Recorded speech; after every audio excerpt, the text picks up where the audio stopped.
Yeah, here we go. Oh, you bitch, that fucking name. So I wanted to ask people some pre-game questions like we always do, if that's okay. And while I'm doing that, I'm actually giving out some geomancy cards. I wanted, first of all, to apologize for the fact that the geomancy cards have been weird where the votes are wrong. And I promise you all that I'm going to start paying more attention to the votes going forward, where there have been some people who haven't been voting for the last month reliably, and there's been some that I've just flat out missed. And in this particular case, this is just some fucking straight up GM favoritism where Warren brought it to my attention that he hasn't gotten a fucking geomancy card since he was a kid. And I'm like, oh, that's dumb. So I'm fixing that. I was going to give Jam Dunk a geomancy card each for just this whole epitaph thing.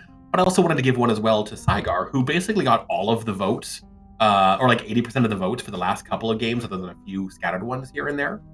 And I feel like that is worth recognizing with an additional one as well. So there's going to be 3 cards that I'm handing out right now. And like while Aries stockpiling them. Theory is fucking stockpiling them, and it's I'm a card gremlin against me. I don't like it. Fucking Claire messaged me. He's like, "Hey, I picked my level fucking 6 powers. I want your approval to know that they're okay." And I just fucking, there's no way they're going to be okay. Right? we all know. And I just can't right now. You know what? Whatever the fuck they are, they just have to wait. All right. I feel like it's a different plane of existence. Like, I hit things with a sword, Saigar shoots some arrows, Eerie fucking tears open the heavens and rains down hell upon me. Also, is there a limit to the number of geomancy cards you can play in a row? Can you just play Bam all 3? Yeah. And is scared of rain. Oh no. Steel? Yeah? I'm sorry. Fuck off! I can't tell it. I want you to know that I reflexively click on the deck icon every single fucking time to hope that maybe it'll work and I'll be able to see it. Like Roll20 changed it or something. No, I can't. It bothered me. Like, I want to see what Warren's got now, but it won't let me. I really like mine. This is very flavorful for me, I think. It lets me steal it, but I can't see the card. Yeah. It's too bad. I probably won't play it for fucking like 2 months. This is the first time since session 3 I don't have a card. Feels so weird. Yeah, I had one when I was a kid and I got one later, but yeah, I usually at least have one in my pocket, and now I feel naked. Weird. So I also wanted to just, again, open today's game session with just a general character question. And you guys can go in whatever order you would like, same as always. And this includes Shay, rather, who I know we haven't heard fucking Zek talk in what feels like forever. But he's allowed to participate in this one too, unlike last game session. And I also wanted to quickly say as well that for those of you who have not done picking your powers, that is totally okay. I'm going to be on Discord all over the course of this week. Kaz and fucking Wild know everything about D&D 5th edition. Eerie knows 105%, about 4th edition rather. Claire also knows fucking everything, and then like some of the shit he shouldn't know as well. So you can just ask any of those 3 people if you have any questions whatsoever about character power picking or anything like that, or the macros, which I know are getting confusing now that I think people have to basically like copy and paste their own macros over, and the powers aren't auto-generating them for you any longer. We're hitting that point where you guys are going to have to start being good. So today's pre-game question is going to be this. If your character didn't meet your companions as kids, and this includes Warren and Eerie, if you guys never took a step forward when Javi was like, do I have any brave volunteers for this ritual? I'm curious, where do you think your character would be today, and what would they be doing? And on top of that, once you know the answer to that question, I'm curious, who among your current companions is still somebody that you are likely to have met under those new circumstances and befriended as an adult?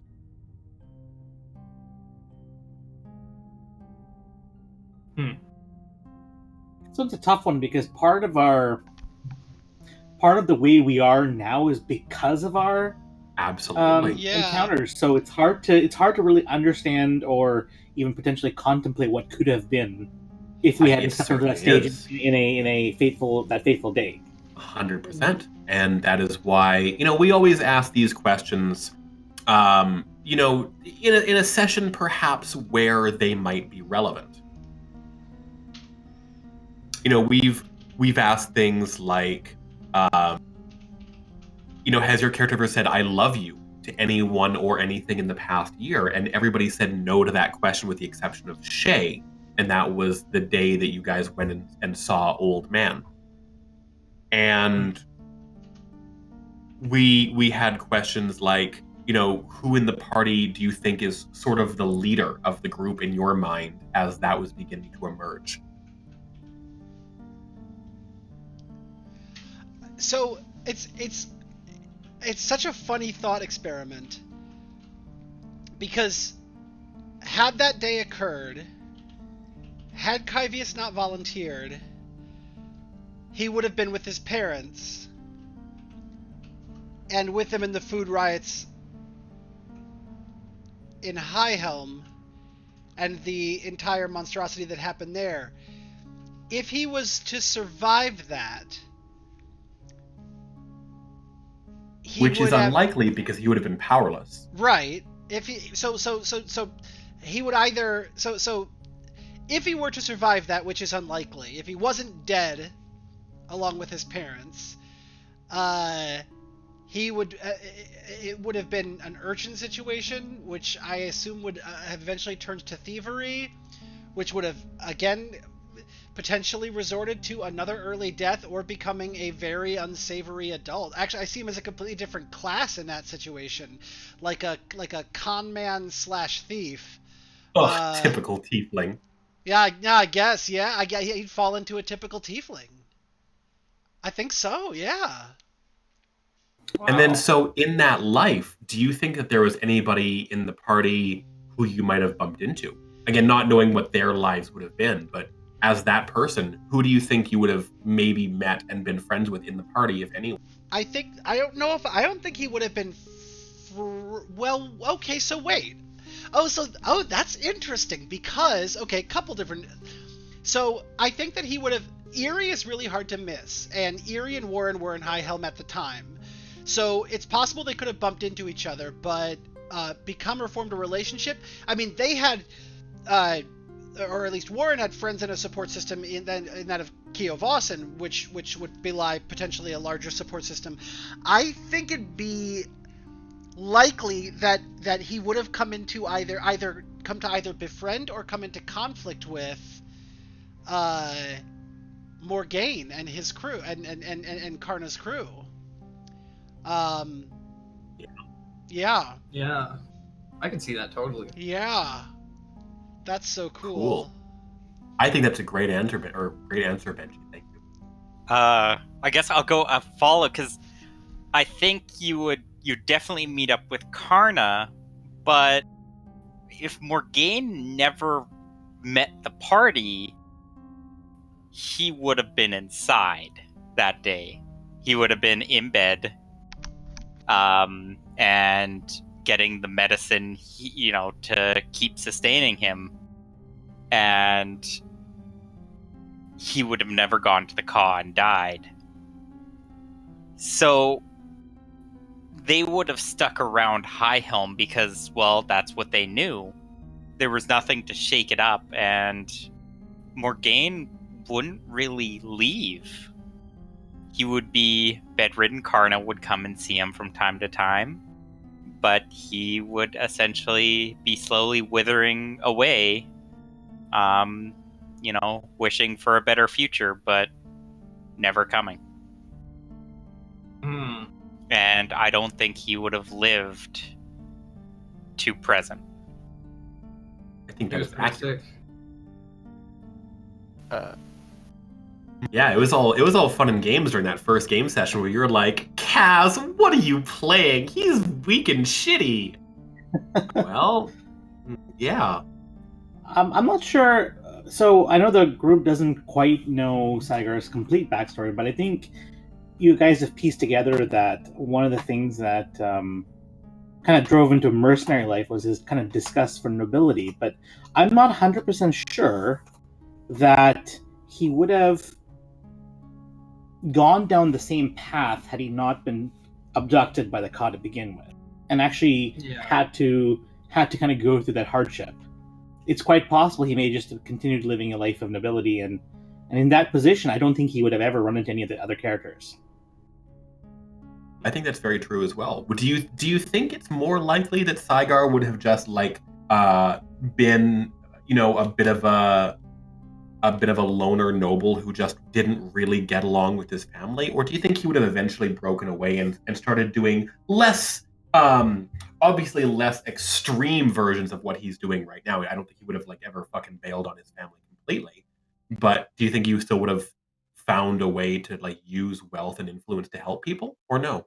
I think it'd probably be the middle ground. I think part of one of the reasons why he gained empathy is being in that position. I think as a kid, it was more curiosity that led him to leave, not because he's going out to help people. Having never gone through that experience, I'm not entirely sure the character would have actually lived in a commoner's shoes, for lack of a better word. Cool. That is a great answer. Thank you. So And then that leaves, yeah.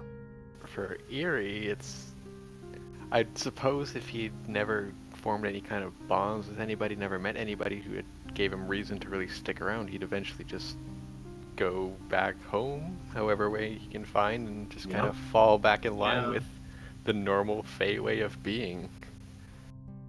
And then in the future, though, potentially if things did kind of carry out as they had now, the only person he'd likely meet would be, I'd guess, would be probably Kyvius, possibly, but just from the other end of the coin. Yeah. Yeah. Yeah, makes perfect sense to me. That's a great answer. Warren's story changes a lot. He met Eerie really early in the campaign, and there was a lot of talk about that changed a lot of what was going on with the character. But the biggest thing is if he'd never met any of you, he'd have never lost his arm. And if he'd have never lost his arm, he'd have never gone to Epitaph. Because we haven't really gotten into this much at all. His dive into magic to figure out and to decide to go to Epitaph to hunt monsters was based on a magical theory that he was trying to put together to restore his lost limb.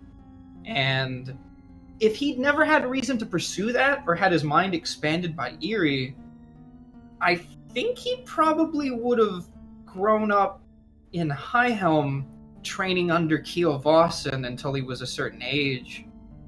And he'd eventually then have gotten fed up with, the same systems. And I think he's pretty likely to have just become another mercenary out looking for change in the world. He'd probably have gone north and tried to join them in their attempts to explore, some of the land beyond their mountains up there, which never bears fruit, but it's a suicidal mission that people haven't ever seen past. Right. So he'd be a lot more single-minded, I think. And I'm trying to think of if he'd have met anyone if he'd have stayed in Highhelm and then gone north. I can't imagine. Yeah, I think it's pretty unlikely. And what about Shay? Also, great answer. I think Shay's path kind of diverges from the party's a little bit. If she hadn't stepped forward with the Javi ritual, she probably would have continued living with and taking care of old man into his older years, and Right. probably found some kind of work within the city, just something to do, just to keep them going. Certainly wouldn't have a large portion of the guilt that she felt leaving the Ka. That not being there, that uh, was a huge part Right. for her. But it's plausible that the party might have crossed paths with her when they returned to High Helm, looking for a way into the casino. That is certainly true. Although, I mean, does Shay? Can you imagine yourself in a scenario where, like the casino heist, which is again a sort of a top secret thing, would she ever found friendship with any of these people in just like common day to day activity? Do you think, in that new life that she was living, under the tutelage of old man? Possibly. Shadow Kai have that, inherent need to, seek out, Yeah. experience. And I think staying in High Helm after a certain point would have started to, itch a little.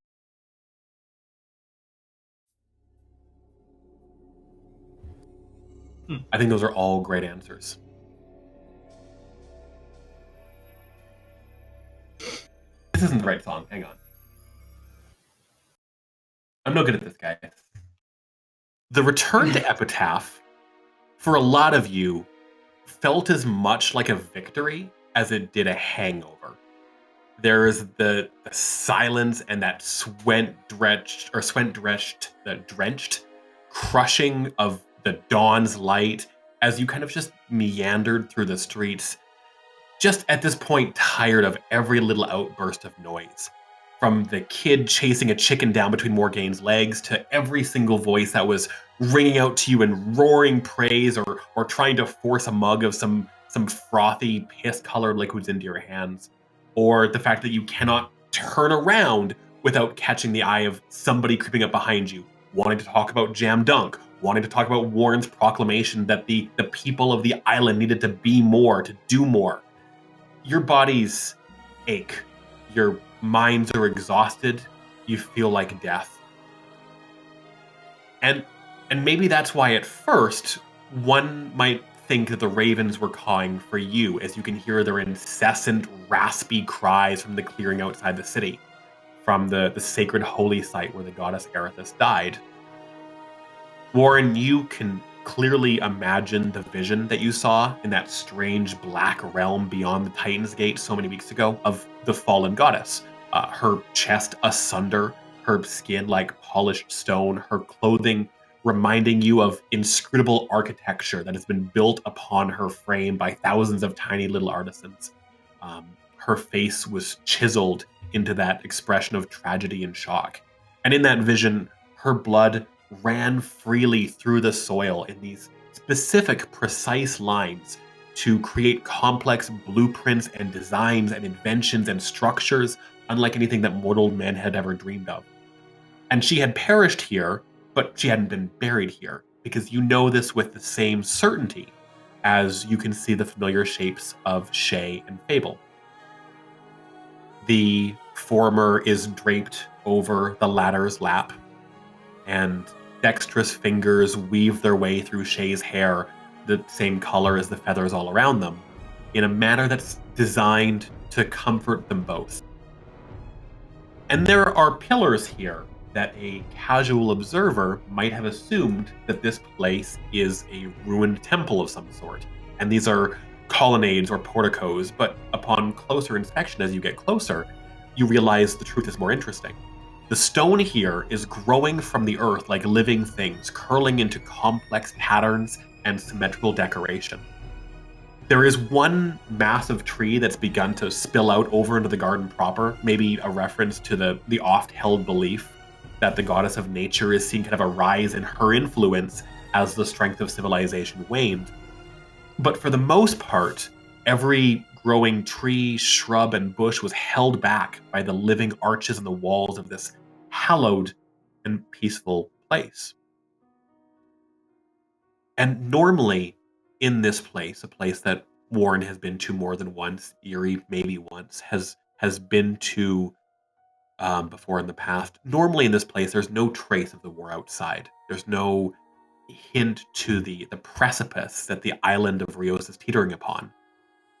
But even that has changed now, because as you look upon the racked form of Fable and her near-death experience, and you look upon the shape of your travel companion and childhood friend Shay, and you can see the Ka's influence even here, as the familiar brass of a lamp has been propped up into a small bed of golden flowers. Normally, this is where I ask all of you, who is the first person to speak? But today, I want to know, as you leave this well-traveled dirt path behind you and you step into this holy place, with everybody other than Morgaine, you guys find that your knees are aching, your arms are burning with exhaustion after you're coming off of a brutal 4-hour-long fight, not just for your lives, but for the lives of everyone in Epitaph. Your clothing has left thick welts and rashes where it's been left to dry from the soaking wet against your skin in the tropical air. Today, I want to know how your character looks. I would like to know the state of their gait, and I want to know the look on their face.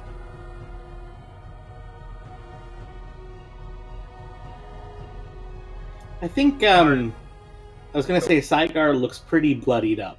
The Leviathan definitely felt like the Leviathan had something out for him, and he feels it. Like he's, if you remember, he sat down and pretty much downed 2 beers as soon as we landed. He's fairly shaky. I'd say, he's got his hood down for once, which is you've never seen him like that for very often, and he's out of breath. He's definitely bruised up. Not feeling defeated, but you can tell he's tired as hell.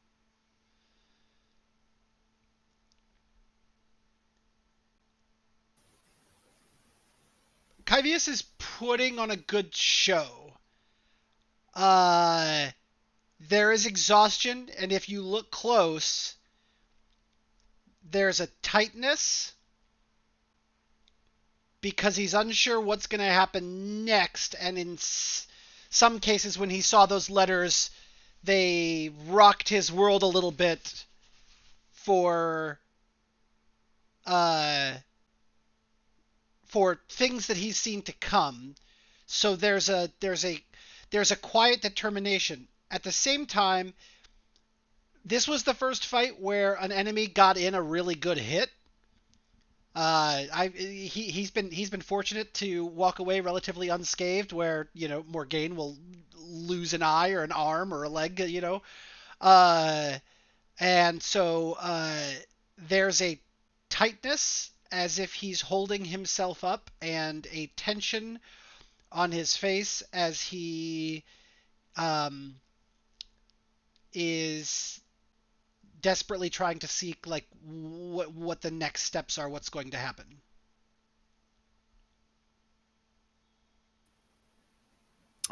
Morgaine obviously doesn't have the fatigue of a body, but for much of the time people have known him, he's been sand crusted, like from years of walking a desert. Yeah. And so he's almost been just, that sand has been just destroyed out of him. And there's a bit of a shine, but it's too scuffed to ever notice. But more importantly to him is what happened. The Leviathan was tremendous, and it was something he was terrified about. But the blackness in his left eye, a reminder of failed responsibility, and his right eye focused on finding his friend that he cares and is worried about.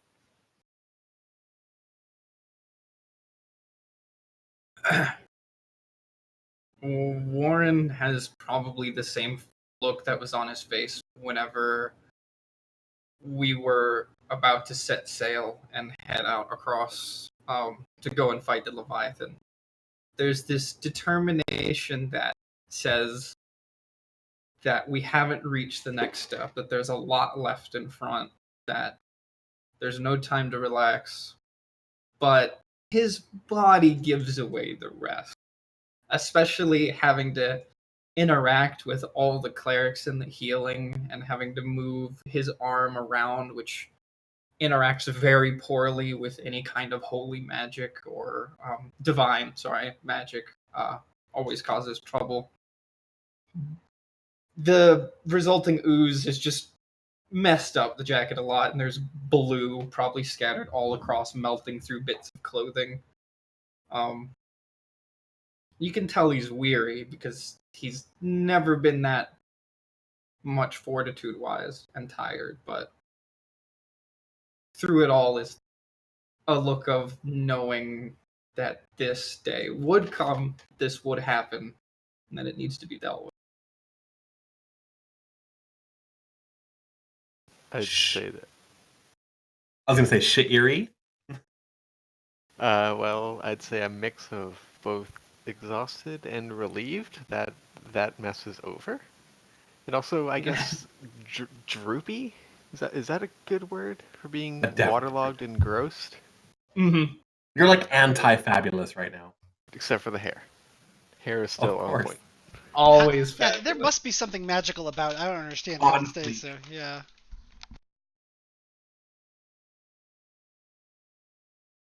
And Eerie doesn't like the rain, correct? I can't remember. He loves No. her. He just hasn't No. come to terms with that part of himself yet. Stop. Do you want to add anything? How's Shay looking? She's looking pretty rough.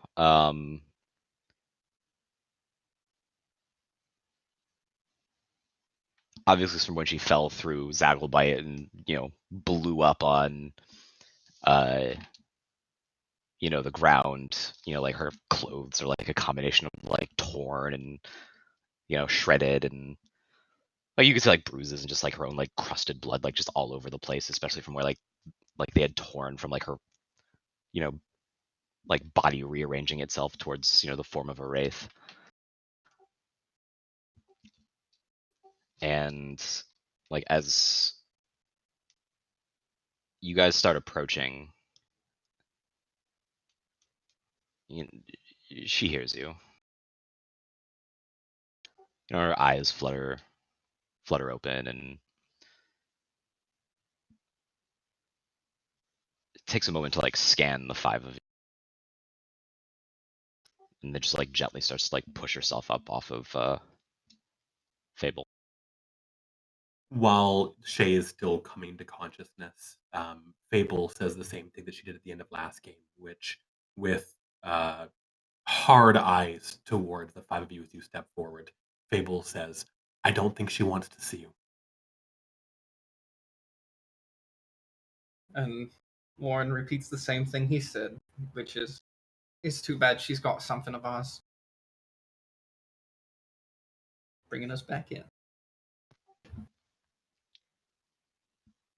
And then before like Fable can really say anything to that, Shay just puts her hand on Fable's shoulder and just kind of like lets it, fall off, and like starts walking towards the party, picks up the lamp. And like as she's kind of like walking towards you guys, you can kind of hear the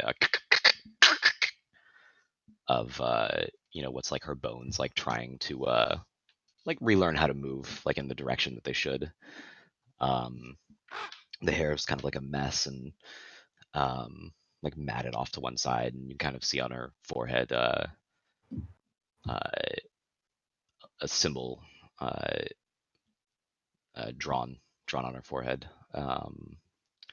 It's scribbled in what looks like her own blood. If you were the religious folk, you'd probably recognize it as the symbol of the Raven Queen.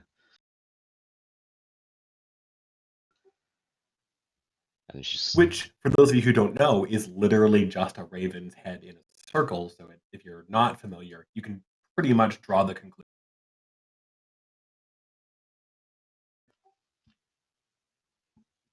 and then she stops just short of you guys, and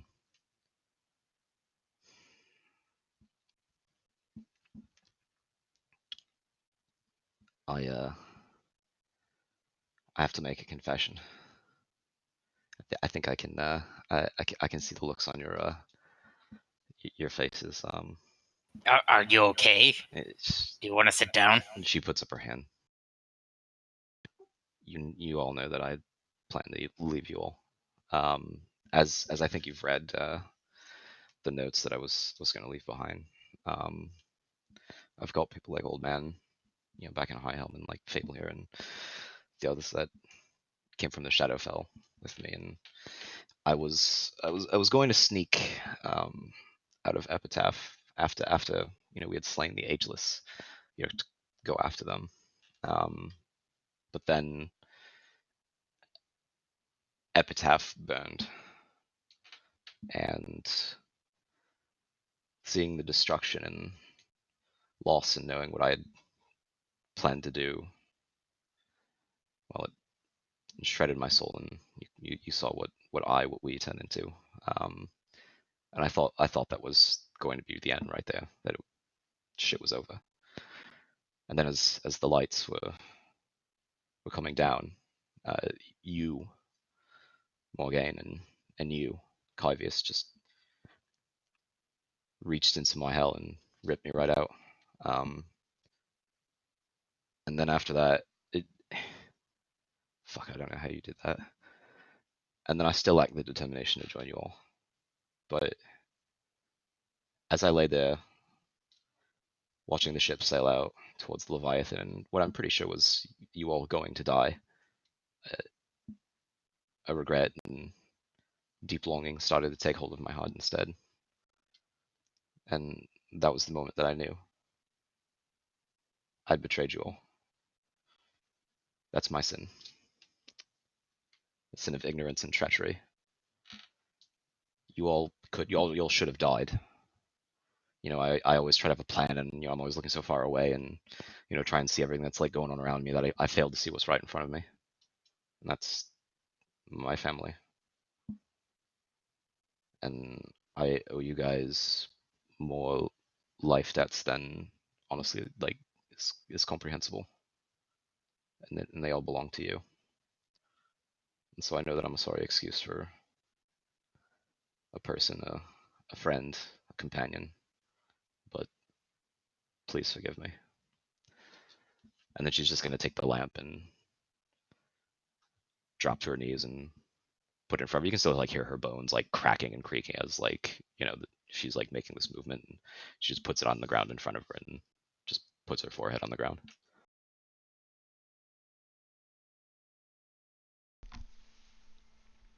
So, the lamp belongs to you. You should take it.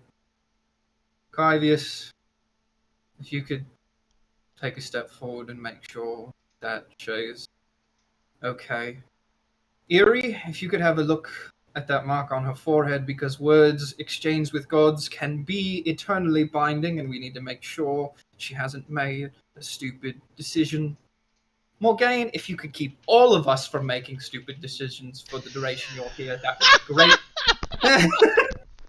Just keep the decision making on my right side.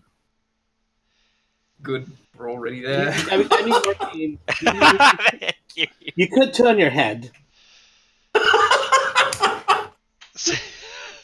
He's not an ambi-turner. Oh my god, I'm dying. That was I mean, so don't be shitty, like it hurts. Batman, please.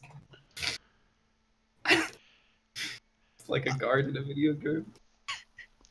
And so Kyvius would walk over, and he'd nod to Warren, and he'd walk over and he'd start ministering and checking, the work that they'd done previously, see if there's any kind of additional work to be due. It sounds like some of those bones need to be either splinted or at least given some kind of support. But while he's doing this, he would say, I learned something, and I think it's something that maybe you learned.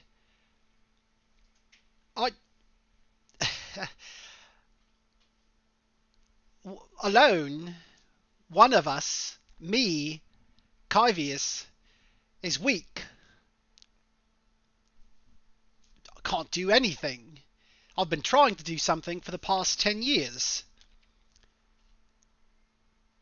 Same. But together? But with each other? But with family? We just moved mountains. And I said that before yesterday, today, the events of today, or I thought that before the events of today, and after today, I know that, not just in my heart, but actually know that we can move mountains.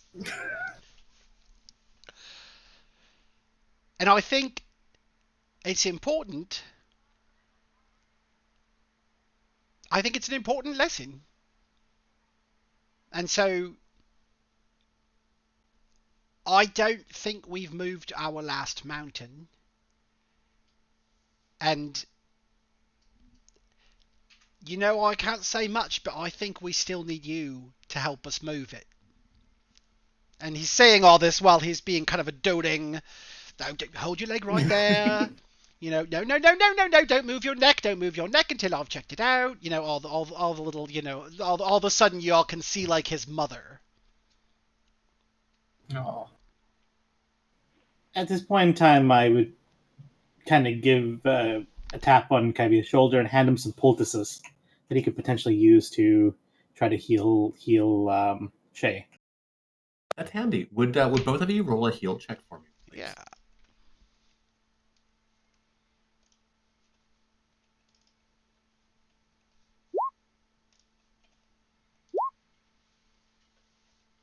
It's very, very clear that this is the sort of injury that it's not an injury from the fall. There's no like broken bones from the collapse or anything. It certainly does. If anybody had any doubts about the Shadow Coyote or curse being real, or if you've ever really heard of that before, this would certainly be proof that it does actually 100% exist. The idea of like astral travel, for example, like traveling to a different plane is kind of what had started to happen here. It's very clear that Shay was being pulled somewhere else entirely. And now that she's completely back in this world, it's not that like, it's broken bones or anything. It's just that she's not it almost feels like she's regrowing from the inside, where when she just was completely dusted Thanos style into that shadowy form, uh, it's at the point where she just has no strength in her arms or her limbs. The best thing for Shay at this point in time would probably be a pair of crutches and some light rest for a couple of days. Even to be completely honest with you, even like keeping herself awake for this conversation, the idea that like Shay is lying down, prostrating herself before you as if in an act of forgiveness is certainly appealing to believe, but it's also very heavily the fact that you can tell that it's extremely difficult for her even to be like on her 2 feet at all. Can I examine that mark? Yes, that was the other thing. Would you please be so kind as to roll religion for me? Good thing I know a whole lot about the Raven. Yeah. Ooh. Do you know a whole lot about the Raven Queen? I know 18 worth.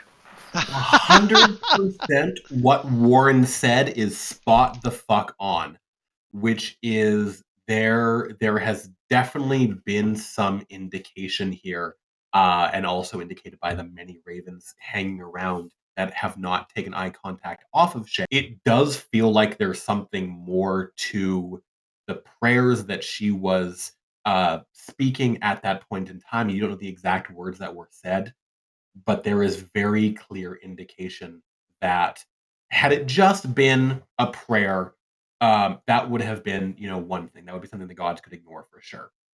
But in this case, it appears that a blood ritual in this sacred place, close to the gods, made at a time of pure desperation from the bottom of her soul, it's very clear something hurt her.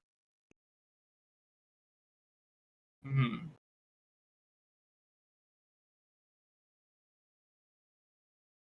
To speak to Morgaine very quickly, Fable is very cold faced right now, and she, like other people, is sort of waiting for the outcome of the conversation before she is going to jump in further.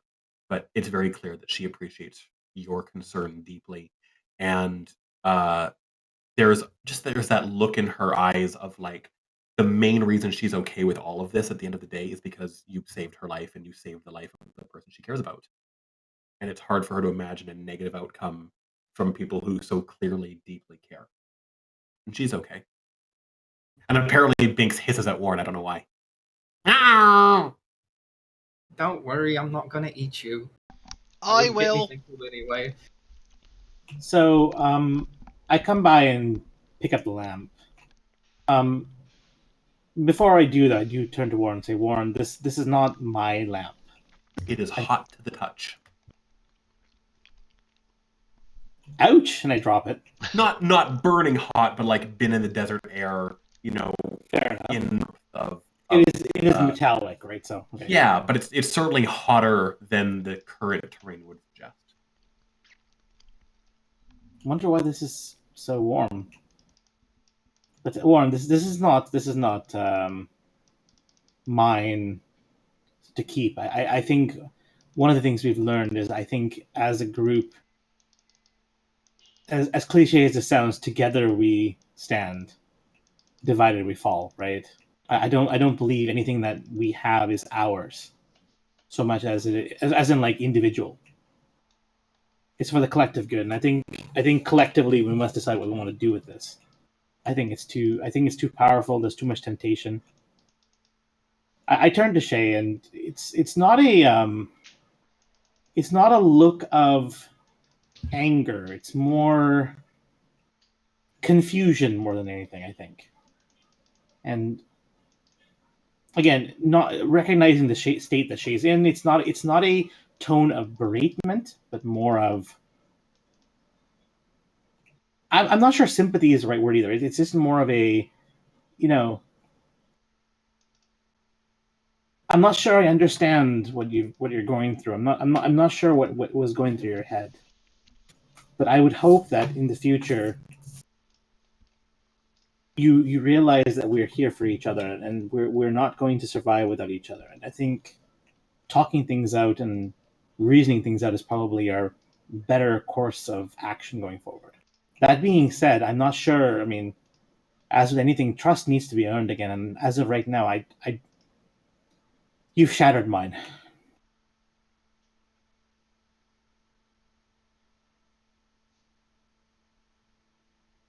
Correct.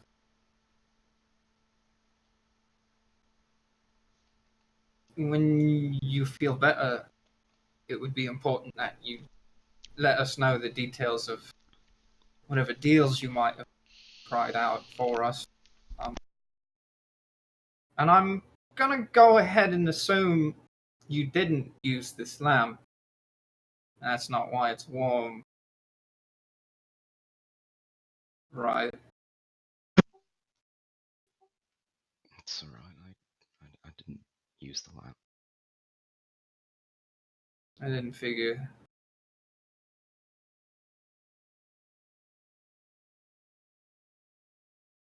So, before I'm comfortable going further, I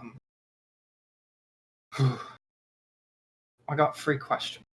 And these are not questions for you to have the right answers for. They're questions for you to try and answer now and probably answer later.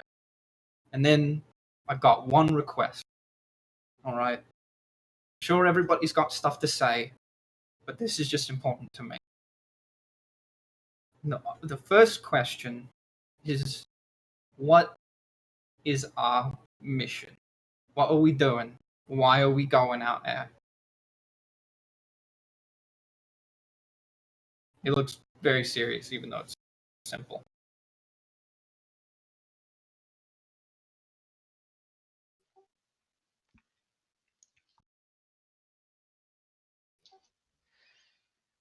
You all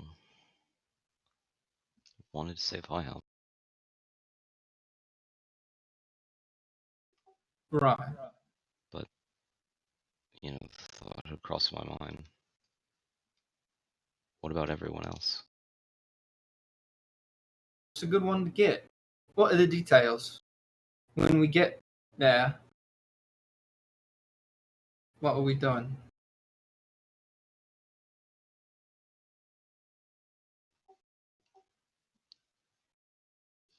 You're bringing high Right. but what about everyone else?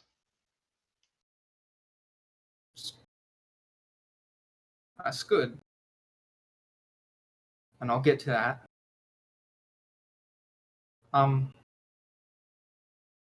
The only second question I got is I'd just like you to give me one reason for two people in this party why they're going there besides saving IL. You pick anyone you like. Kyvius is an easy target. He's made his intentions pretty clear. Why are they going? Because every single person here has got ulterior motives besides just saving IL. Just two, though.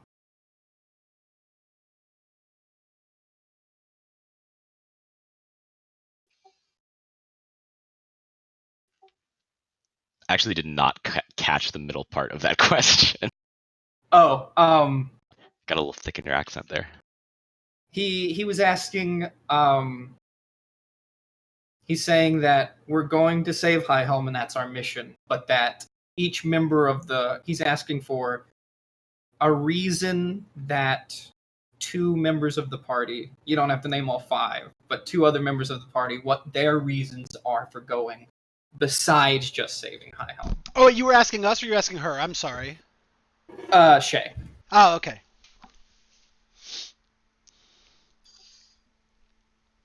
To name reasons for two other members. Last time I asked this question, Calavius said just because. It's not really a reason. So He knows something. When he went into that fucking pool when we were kids. But I'm sure someday he'll tell us about that. he did. You got one for somebody else?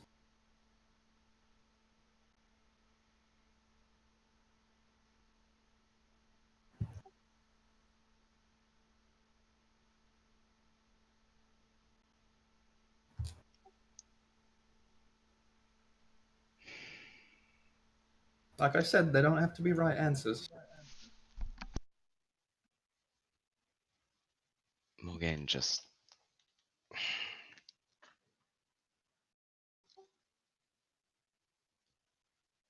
Morgaine is doing it because it's the right thing to do. And that's who he'll always be. And that's what he'll always do. So I would pick. He's an easy target too. What about you? Well, that's actually what I was going to say. Before you can answer the third question, I figured I'd be nice and sort of fill you in a little bit. Morgaine wants to save people, of course. That's the most obvious and straightforward reason. But he's also doing it because he believes that if he finds a third path that the Core and Highhelm and the North haven't considered, that he can save both the people and his family. He's looking for a path that doesn't exist. He's looking for a promise. Kyvius is obvious. He wants to stop an apocalyptic future. But also, little part of him that he doesn't talk about much is he's addicted to the challenge of the whole thing. The chance to grow and face something no one's ever faced, and the chance to be part of a family he cares about means a lot to him. Saigar is also pretty straightforward. He's been the guardian angel for Highhelm for as long as most people can remember. But at the same time, he's done a lot of people don't know about. And he told us in Iron Gas that he feels personally responsible for those people's lives. So he's going to do it. And he's got lots of reasons I don't know. Erie's got Wanderlust, like I do. But on top of that, he's devoted to Avandra, a god meant for change. And what better way to change the world than to go with something never seen and never been? The thread that ties us together in this mission is that all of us want to change the way things are in a way that doesn't exist with what we got now. Especially me. Rios has been in a cycle for a long time. And I think it needs to be different.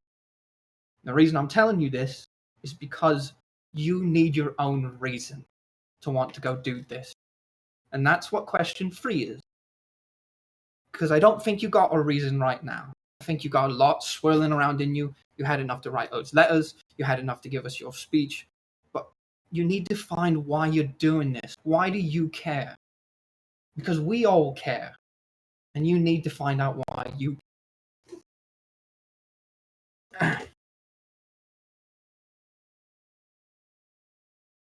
And the last request I got is, if you really do care and you think you got a good reason, if you want, I want things to work out. But at the same time, if this is something you really care about, you need to be able to turn around and look at the person who's loved you for years, who's given you a home, who's just lost her whole life, and tell her that you're leaving her on this island to chase something better, that you believe is more important. Because she deserves to hear it. And if you can't look her in the eyes and do it, then I can't let you go, because I don't think you mean it.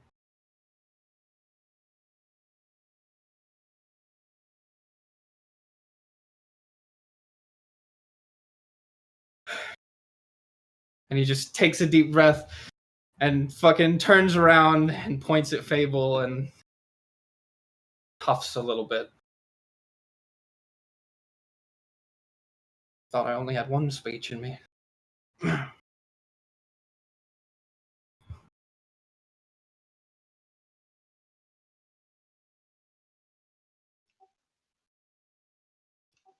you can Yeah, I kind of don't like, think I sorry, I think. Sorry, good, good. I was gonna say you can kind of like see Shay, you know, stop and think for a moment,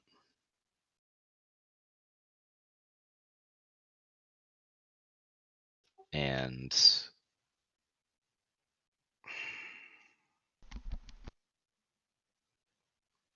just kind of like roll over on the ground and just kind of like stare upward. Clearly doesn't really like have the strength to uh be like standing in the moment, but she just kind of pull herself up just a little bit to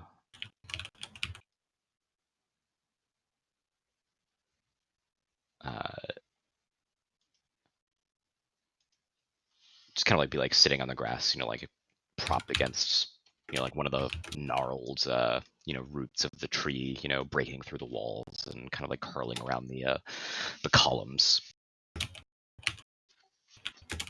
She looks at Fable.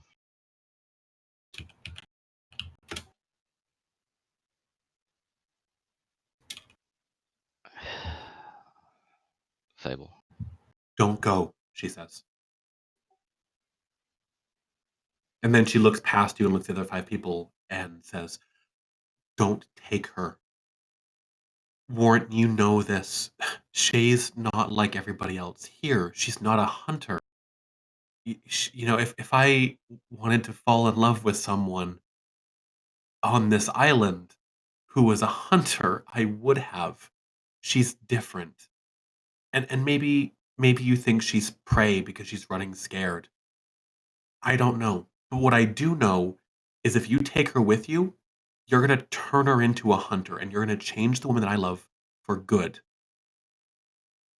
Warren and Erie, you know that predators never die old.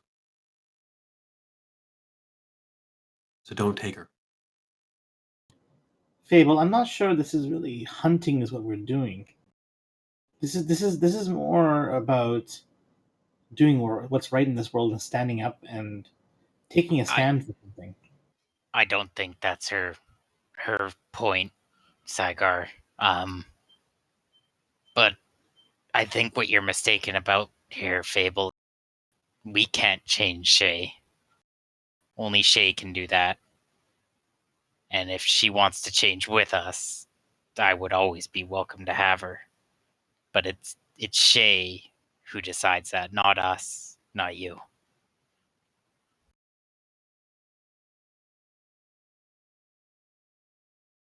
And she looks back at you and says, Scheherazade, do these people know the real you? Do they know about Mother Jahira and the things that you went through? Or have you kept all that from them? Because when you came here, you were broken. And when you left better, I let you because I wanted you to be able to follow who you were. And when you came back with these people, you were broken again instantly. And I'm worried that now when I need you the most, now when I have nothing, I don't know if this is the last time I'm gonna see you or not. And it feels like I don't get a say. And I'm not gonna say that I'm gonna stop loving you if you leave, or I'm not gonna say that yeah, I'm demanding anything from you, but I can't I can't follow you.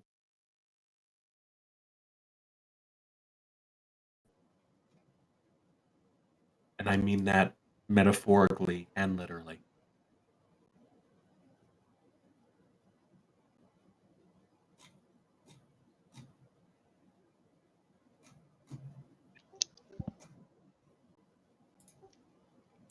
Ash? I think his mic is just stuck open. Oh, sorry. My apologies.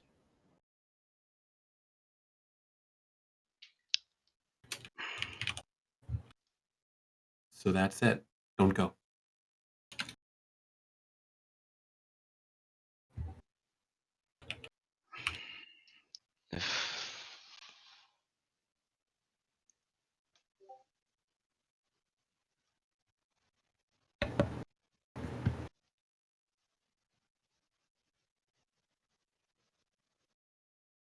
They'll all understand, right? And she looks again past you, Shay, to your companions, and waits for you to agree. If Shay wants to stay, if she wants to hang up her guns and live a different life, you'll be happy for her, right?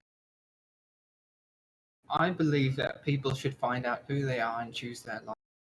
The reason I turned her around to look at you is because she needs to be honest with herself and decide who she wants to be.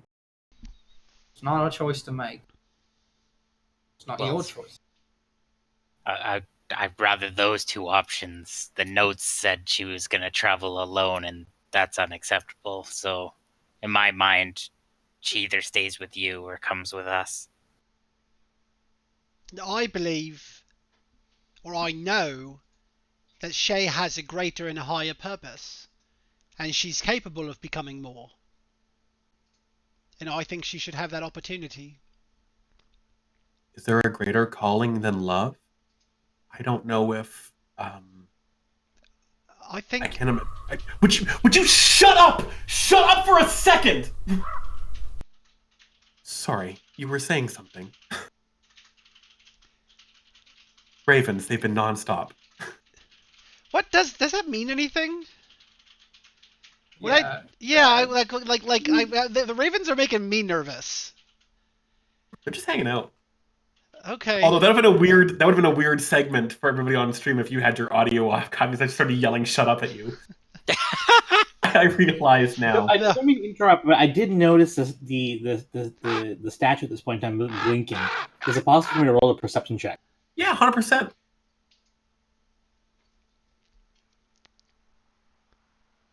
Please don't loot the statue. He wants one of its fingers. There was a single drop of moisture, perhaps from the morning dew, on the statue's face that was catching the light for a moment. And that's it. Nothing else nefarious. That appears to be all you get with a perception check of 26. Okay. Sorry, Kybius. And to reply to her, I would say there's only one thing I can think of that could possibly be greater than love. And that's to defend love itself. That's to defend the existence of love. That's what I believe we are doing. I don't believe we're doing anything less than that. She smiles and nods. Kai, you don't have to convince me. I know. I just wish. I don't know. I just wish I get a happy ending in all of this. You know. I wish we all do, and me and Shay and you and everyone. And maybe I'm just an idealist to think that it's our turn. You know.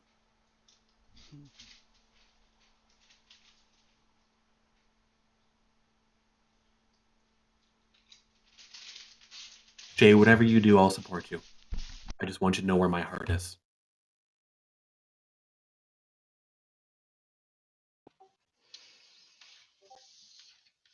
And then she brings a finger to her eye and goes, "Wait, I don't know what I'm doing. The ocean took the mascara, so just reflex."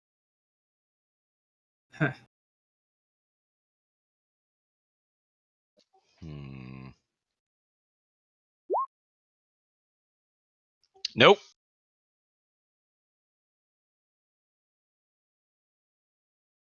Well, listen, I've got some things I have to take care of. I need to figure out where I'm sleeping tonight, and if I can manage to find a solution to that that doesn't include Lucian's Trout's guest bed with him knocking on my door every 2 hours, making sure I don't need an extra blanket or him to come sing me lullabies all night long will be a blessing. So I'm gonna go figure that out. And Shay, you know, whether you stay or go, just tell me before you go, okay? What about your wing? Do you need any help? Do you need? She throws you a look that is like if she could put a hand on her hip and give you a sassy head toss, she would, but she just looks too tired. And she goes, I mean, it's not gonna grow back, but it's not like I'm gonna need, you know, special handicap assistance now. I'll be That's not part of the deal. I'm not letting Shay run away again. If she can't face you, she ain't coming with us. okay. Cut and simple. You deserve an answer. 5 years of support. You deserve more than an answer. She bites her lower lip and says, "Well, I'm glad somebody said it." And Shay's gonna like prop herself up on the tree and bring herself to her legs and But just so you know, not kind my of intention to hobble put you on the towards spot. Fable. Yeah. She's gonna bring herself over.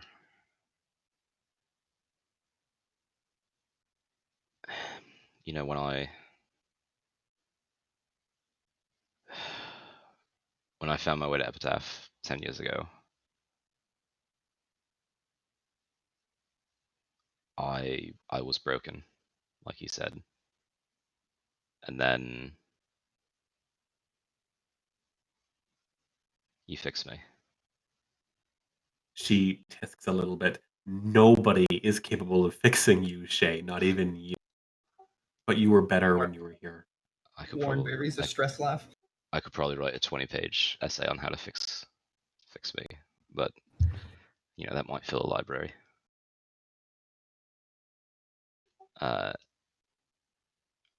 There's a whole lot of people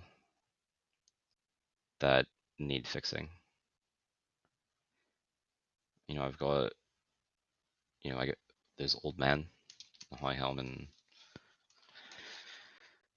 there's Torque and Riel. They're still somewhere. I don't know where.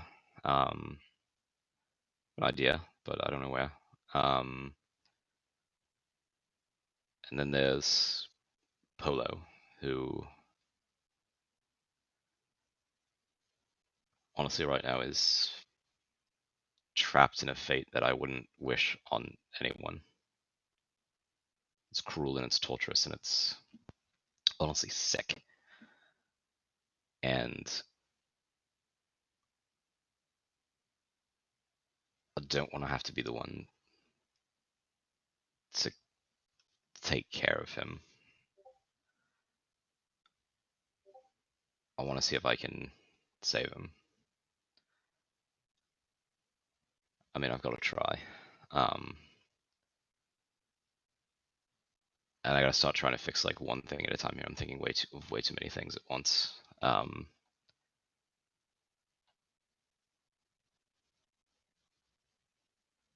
I There's plenty to fix around here, she says, starting with your lighthouse, with my home.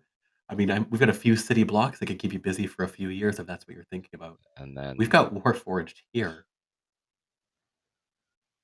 And Oi! well, there's a lot to fix. she's got like just the hint of a smile where it's very clear that she's sort of started to turn the charm on now a little bit, where there's a twinkle in those just startlingly red eyes of hers, where her pale porcelain cream-colored skin catches the light just perfectly, and she looks so fragile and beautiful, and just she needs somebody to look after her, and she'd found that in you. She'd always kept that away from everybody else. Always needed to have somebody to protect her in the same way that she had always um, pretended that she didn't need.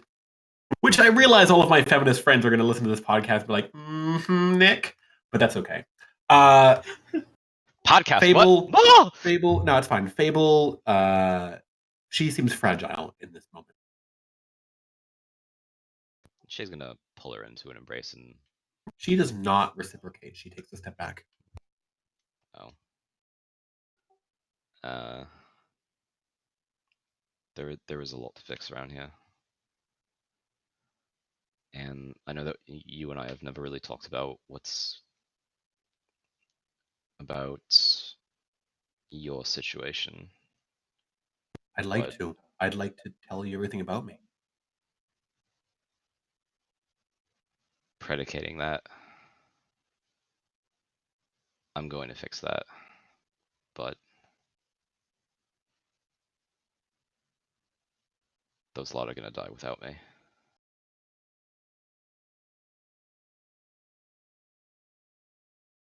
She pauses and says, Fabe, um, sorry, Shay, have you ever heard the phrase plan for the best, assume the worst? Yeah. For the cynical person that you are, it always seems like you imagine that the worst case scenario is always going to be avoided. You're always just planning for the best.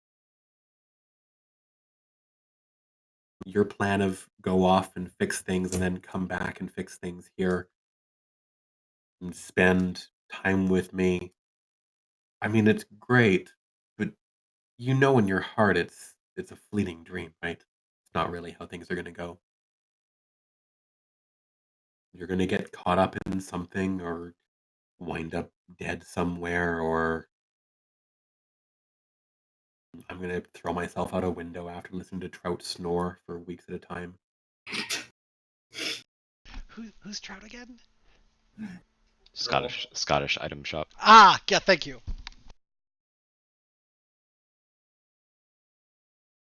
Just don't pretend like the fact that you've got a plan, that you've always got a plan, and that the plan is going to work out perfectly according to the way that you see it. Don't let that influence your decision, because it never does. If this last few days has taught you anything, please let it be that.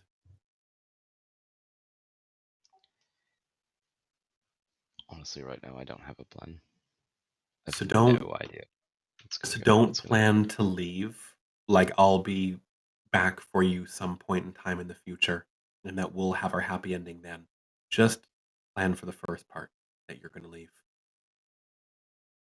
or plan to stay. But no buts, no and thens. Just what your heart says. That's what he wants, right? And she looks over to you, Warren. I no.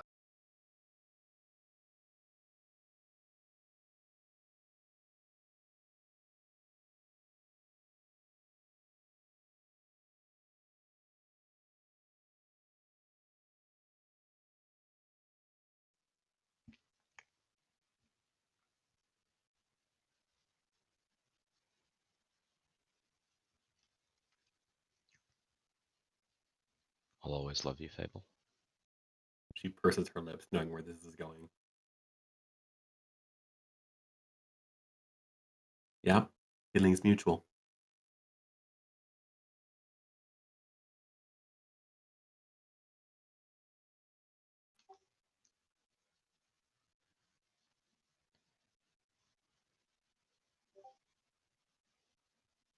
I'm gonna go with them.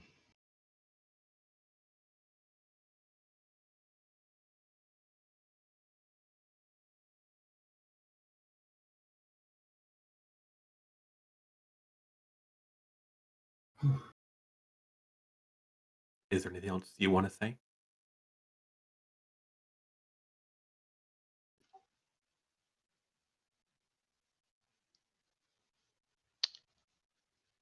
Her face is puffing a little bit. You can tell that she's very clearly holding back tears, that she's keeping on like a strong face, but she's getting ready to walk at any moment.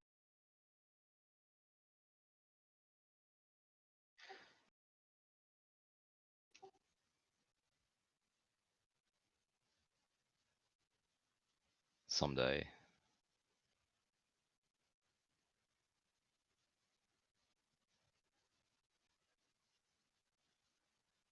Someday. I only asked for one thing, Shay, and that was that don't lie to yourself about the future. Because you can either choose the future right now, or you can choose a different path, and you're making the other choice. I've gotta go. Thank you, everyone, for everything you've done for Epitaph, for me personally, for Shay. And you can just see that she's like are starting to well up now.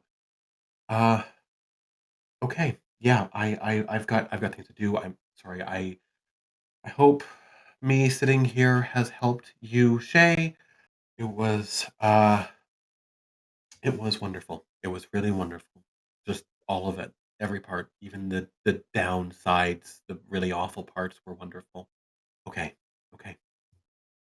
And she turns and starts to leave without another word.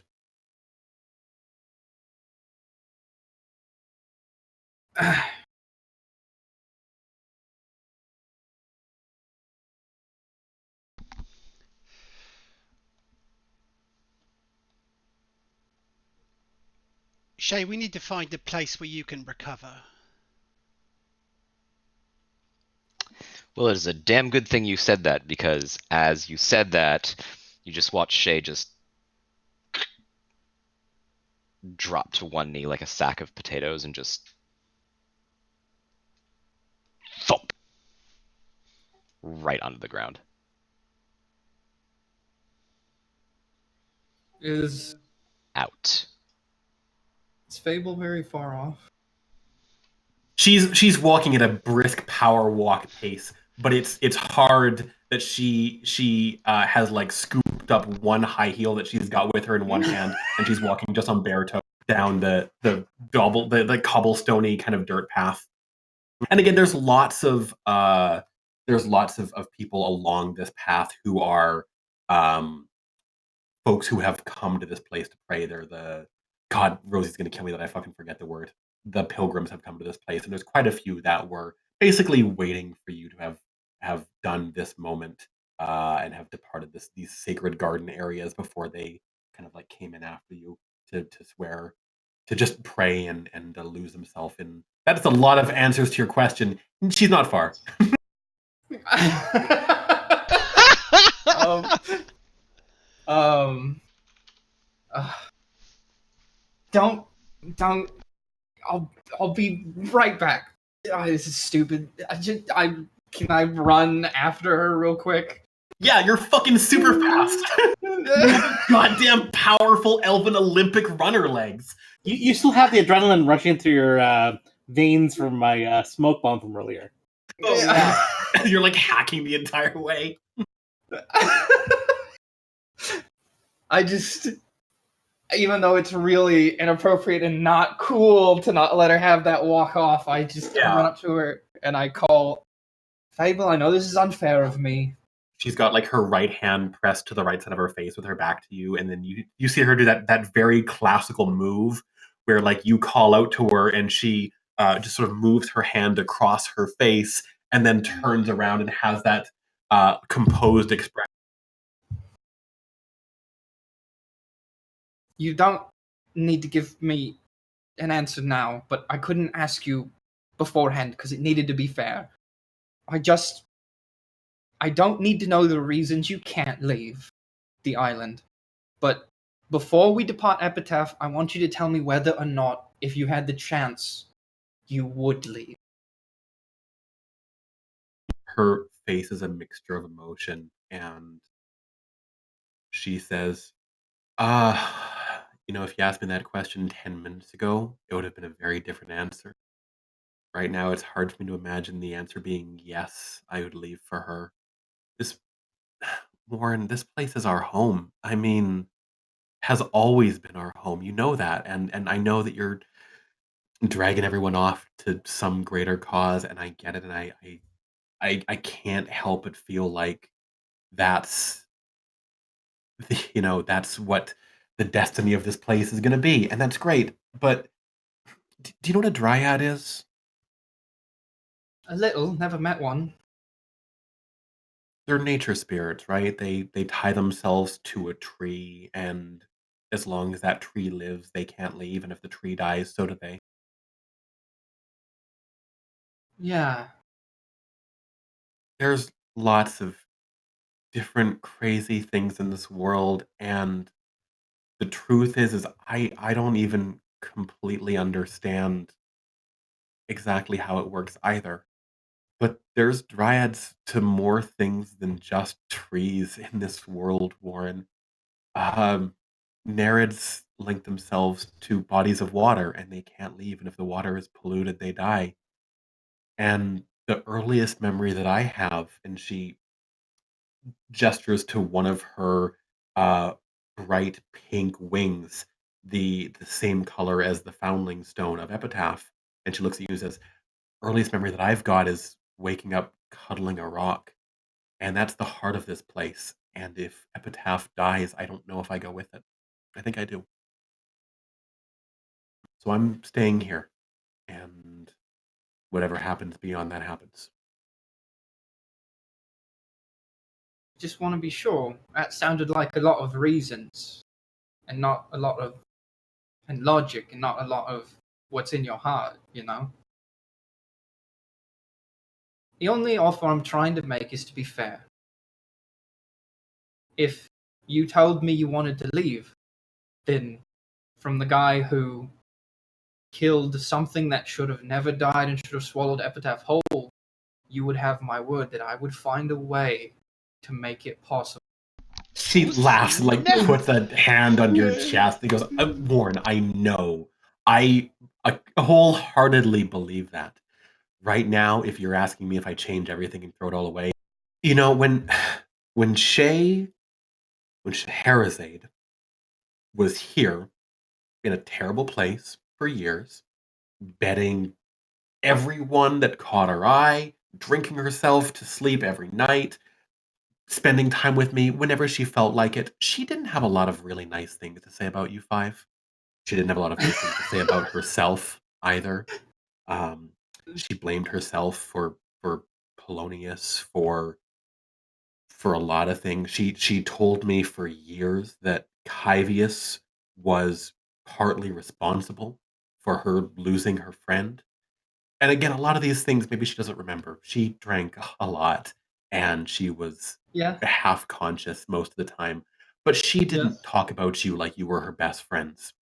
No. You remember, you were here. You were How many times did you see each other when you were on Epitaph for years? Twice, three times. You're not you're not friends with Shay Warren, and still she chooses whatever that is over me. So that's it's good to know, if nothing else. It shouldn't be a choice. It should never be a situation where we have to be divided like this. That's what that's what the whole world's doing is right now is just dividing people up. And I just thought maybe we'd be different. I thought we could that love would trump that, but it doesn't.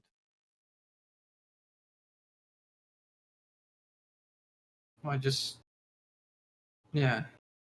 So I'm going to stay on the only place in the world that hasn't let itself be divided up and try to do everything I can to keep it that way before you convince people that they need to go off and split up and serve a different cause as well.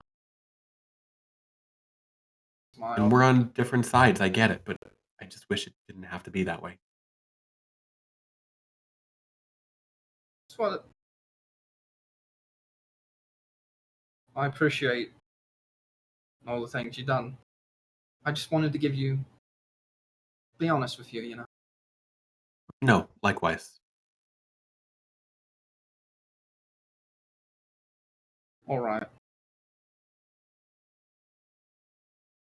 And he just kind of turns around and starts to walk away.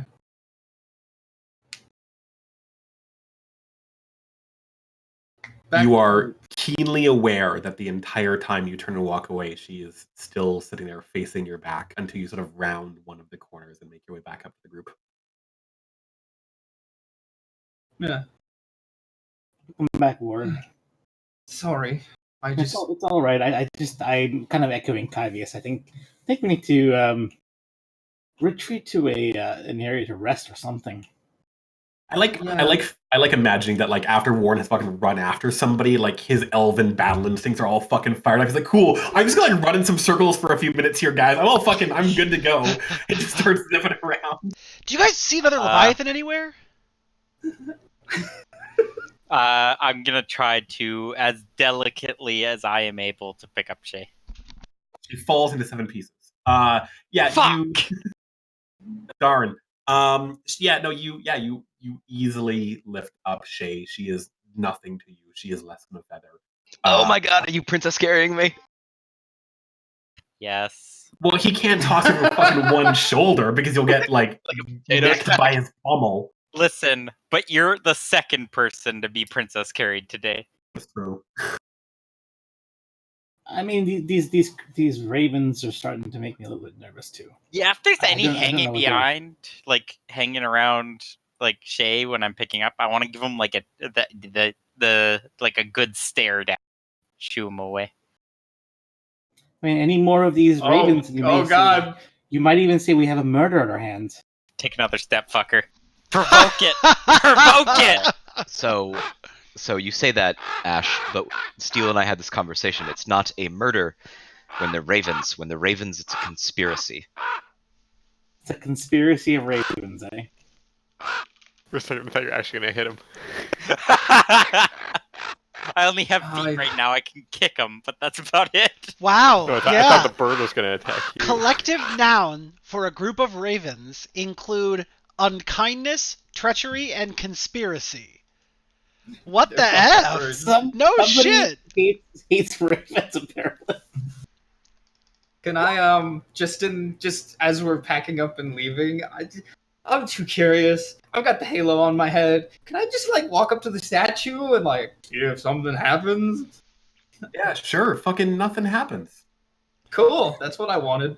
Nah, just kidding. Roll your legacy. What? Yeah, just kidding. Roll your legacy. Yeah, he just walks up and puts his hand on it because he was born under the sign of Erithus, went to the temple of Erithus, and got corona. Like, I mean, something's going on here. Oh my Holy god! shit. Jesus Fucking Christ! It was difficulty 30. It's not. Are you for? He's the God. chosen Wait. Fuck off. It's -3 though, because the half level. Yeah. Well, unless you've calculated that into The half level? No. What's that mean? We don't add a half level to legacy. That's fine. That's fucking 18. All right. Well, shit. Hang on, then. Yay! More campaign secrets. This is like when we broke Steele's I am mind with the hungry. flowers. The best part about all of this is like us being like we keep breaking the campaign. Give Warren more shit. Give Warren more shit. AD carry. I need lore. I need lore. All right. Warren, you put your hand on the statue, and you just try your very best to sort of like reach out to this place, right? And just like before, it's the same kind of in your heart feeling that you've always felt. This is a place where Norai killed Erithus and stabbed her in the heart with a spear. And it's always just been something you know, like a memory. And you try to maybe piece it together, a little bit further. You try to kind of like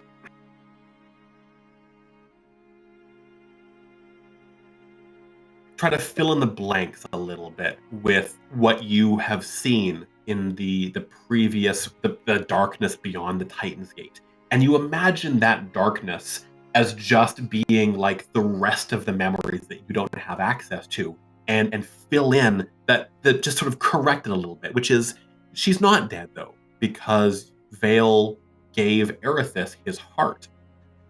And you have an option now. Do you want to go a little bit further and try to imagine what happened next? Or do you want to go back a little bit and try to imagine what happened before? Oh. Ooh. So before would be before Norai stabbed Aerith. Well, specifically in that moment, yeah. And then after would be what happened to Erithus. Oh. Warren wants to know what happened to Aerith. Like, I think that would be the most important thing on his mind is, where's she gone? If she's gotten her heart back, like, why is she still not here? And with that thought, trying hard to imagine it, you put your hand on the statue and you try to imagine everything.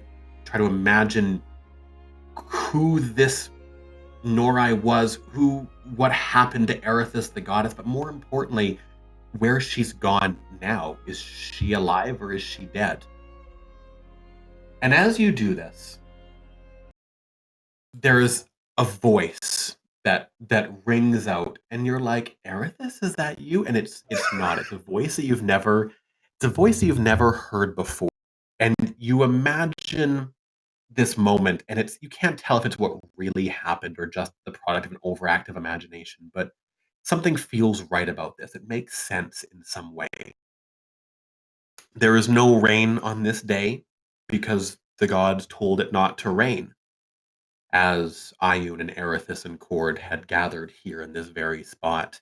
And you didn't choose to remember the lead up or the process that led to this point, but you do get the moment it happened, and you hear a voice that says deep in your soul and the hatred that drips off of it, You may as well tell me your name.